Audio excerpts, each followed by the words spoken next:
Very high chance कि ये दो क्वेश्चन आपके बोर्ड एग्जाम में आ जाए, 10th के बोर्ड एग्जाम में, क्योंकि ये ट्रिग्नोमेट्री के कुछ बेसिक आइडेंटिटी बेस्ड क्वेश्चंस हैं जो कि सेक्शन ए या सेक्शन बी में आपके डेफिनेटली आ सकते हैं। तो आप इसको अच्छे से समझ लो और सॉल्व करना। इस तरह के कोई और क्वेश्चंस आते हैं तो उसको भी आप इसी मेथड से सॉल्व करना, ठीक है। तो हमारा क्वेश्चन है 1/1 plus cot square theta plus 1/1 plus tan square theta. हमें इसका वैल्यू फाइंड आउट करना है। तो सबसे पहले हम क्या करेंगे, 1/1 प्लस कॉट स्क्वायर थीटा, आपको वैल्यू डेफिनेटली याद रहना चाहिए, ठीक है। 1 प्लस कॉट स्क्वायर थीटा क्या होता है हमारा, कॉसेक स्क्वायर थीटा हो जाएगा, plus 1/1 plus tan square theta, 1 plus tan square theta हमारा सेक स्क्वायर थीटा हो जाएगा। अब हमें पता है कि 1/कॉसेक थीटा क्या होता है, साइन थीटा होता है। तो यहाँ पे स्क्वायर है तो हम लोग स्क्वायर कर दिए, साइन स्क्वायर थीटा। फिर 1/सेक स्क्वायर थीटा है तो इसको कॉस स्क्वायर थीटा कर देंगे। फिर sine square theta cos square theta क्या होता है, 1 होता है। तो इसका वैल्यू हो जाएगा 1। तो अगर इस तरह के कोई और क्वेश्चन आते हैं तो आप उसको इसी वे में सॉल्व कर सकते हैं। सिर्फ एक चीज़ कंपलसरी है कि आपको ये सारे वैल्यूज़ याद रहने चाहिए कि 1/कॉसेक थीटा क्या होता है, 1/सेक थीटा क्या होता है, sine square theta plus cos square theta ये सब क्या होता है, ठीक है।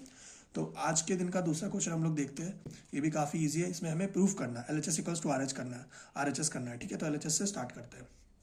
तो क्वेश्चन है हमारा cosec theta minus cot theta का whole square equals to RHS में हमें प्रूफ करना है 1 minus cos theta divided by 1 plus cos theta. तो हम लोग LHS से स्टार्ट करते हैं, ठीक है। तो cosec theta minus cos theta minus cot theta का होल स्क्वायर है। तो हम लोग क्या करेंगे, कॉसेक थीटा को 1/साइन थीटा लिख सकते हैं और कॉट थीटा को हम लोग cos theta by sine theta लिख सकते हैं। इसको होल स्क्वायर कर दिए, ठीक है। यहाँ तक बिल्कुल क्लियर। अब आगे देखते हैं, आई होप आपको क्लियर दिख रहा होगा। तो हम लोग क्या कर सकते हैं, नीचे साइन थीटा कॉमन ले लेंगे और यहाँ ऊपर में 1 माइनस कॉस थीटा कर देंगे होल स्क्वायर, और नीचे भी होल स्क्वायर। अब देखो 1 माइनस कॉस थीटा यहाँ है और 1 माइनस कॉस थीटा इस तरह से हम लोग लिख सकते हैं, बिल्कुल लिख सकते हैं। और साइन स्क्वायर थीटा को हम लोग लिख सकते हैं 1 माइनस कॉस स्क्वायर थीटा, बिल्कुल लिख सकते हैं ना। अब देखो, और 1 माइनस कॉस थीटा को हम लोग ऊपर तो वैसे ही रहने देते हैं और नीचे हम लोग इसको लिख सकते हैं 1 plus cos theta 1 minus cos theta. अब देखो एक 1 minus cos theta 1 minus theta cot जो है हमारा कॉस थीटा कट गया।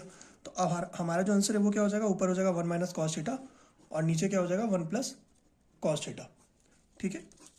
अब क्या RHS में जो हमें प्रूफ करना था वो आ गया, ये आप मैच करो, आ गया ना। तो हमारा प्रूफ हो गया LHS इक्वल्स टू RHS। तो एग्जाम में आप इसी तरह सॉल्व करोगे इस क्वेश्चन को। आई होप आपको समझ में आ गया होगा। चलते हैं हम नेक्स्ट क्वेश्चन पे।